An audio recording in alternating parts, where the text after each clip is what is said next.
Hey there, Drew here, and welcome back to the Drew Saur coaching channel. This is your first time here, thanks for joining us. This channel is for those of us who want to have stellar careers with a little less stress and, if we can, a bit more fun. My job is to bring you ideas that will help you look at your career in a new way. I promise that if you try them out, you'll start to see the professional world differently. And more importantly, they'll start to see you differently. So this video is part of my series on relationships and team building.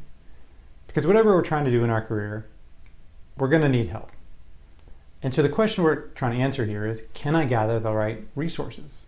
And in the corporate world, that can be capital, that can be knowledge, but more often not, it's about people.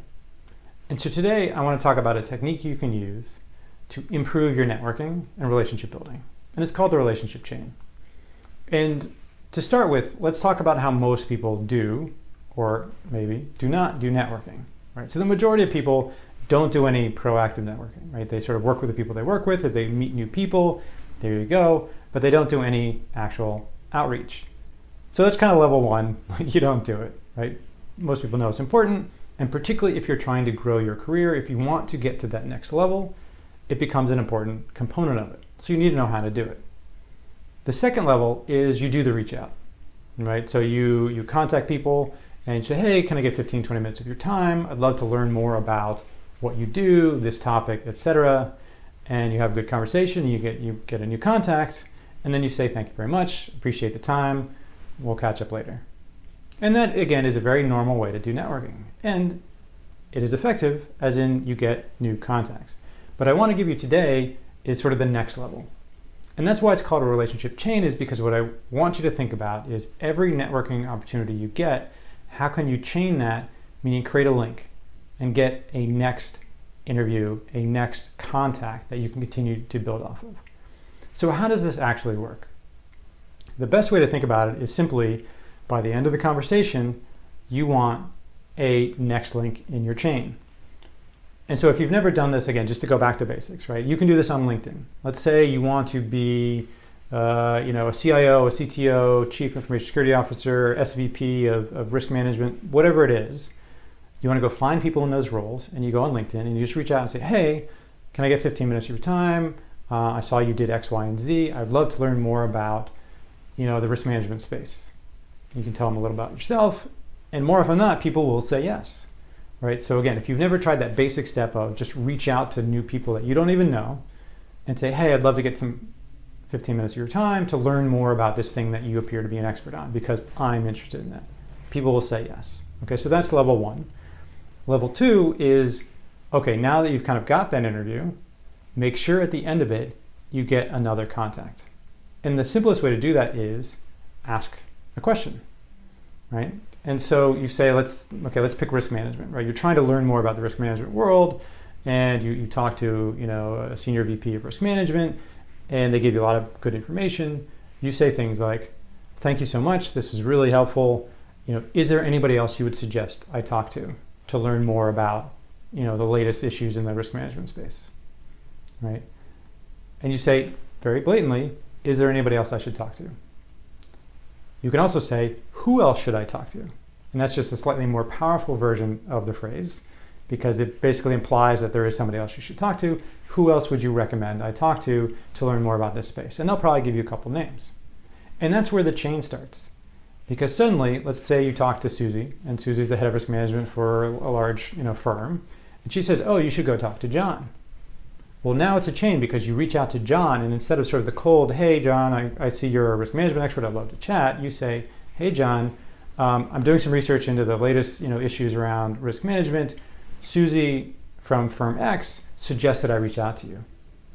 And now John knows that you talked to Susie.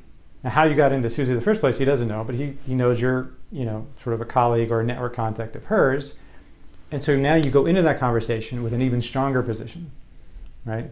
And then in that conversation, let's say you go to the third conversation, and now it's with Joan, right? So you had Susie introduce you to John, and John introduced you to Joan. And when you're talking to Joan, you can bring up, yeah, I've been interviewing a bunch of leaders.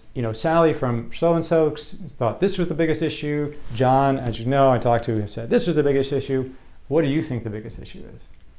And notice what I did there. I chained Joan back to both John and Sally. So Joan now knows that I've talked to a couple of leaders in this space. And now she must have an interesting impression of, wow, this person really knows what they're doing. And so this is the idea behind the chain, right? Is every contact, every network opportunity you get, you want to add it to the chain. And it's effectively like compound interest, right? The more you do this, the more powerful it gets, the easier it is to get further contacts. And that's the idea. So what happens if you don't do this? If you don't do this, that means either you're not networking, which you should be, or each network is starting from scratch. Because if you don't try to chain it together, every time you want to meet somebody new, you have to go find somebody new to talk to. And while again, it works, it's just a lot harder and takes a lot more work. And I promise you, if you try this out, after the first, second, third conversation, you will see how much easier it gets to chain the next one. The longer your chain, the easier it is to add more to the end. And networking becomes almost effortless, even for people like me who don't do this as an inherent skill, right? Networking is something I had to learn. It's still kind of work. A lot of people kind of, that introvert, do I really want to do this? It's the first few that are the hardest. So if you haven't networked, I encourage you to try it out. Commit to doing 5 or 10 people. Just reach out to 5 or 10 people. And I guarantee you that by the time you have that 10th conversation, you'll see this is actually not that hard, particularly if you use the chaining method because it's self-sustaining. So again, that's the technique.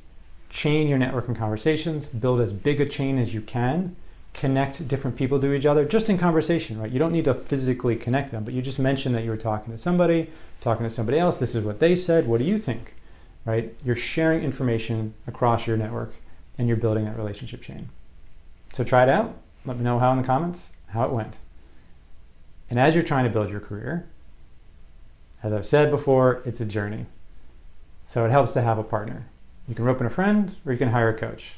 And if you have any desire in working with me, feel free to go to drewsaur.com and we can schedule some time to chat. I look forward to seeing you next time.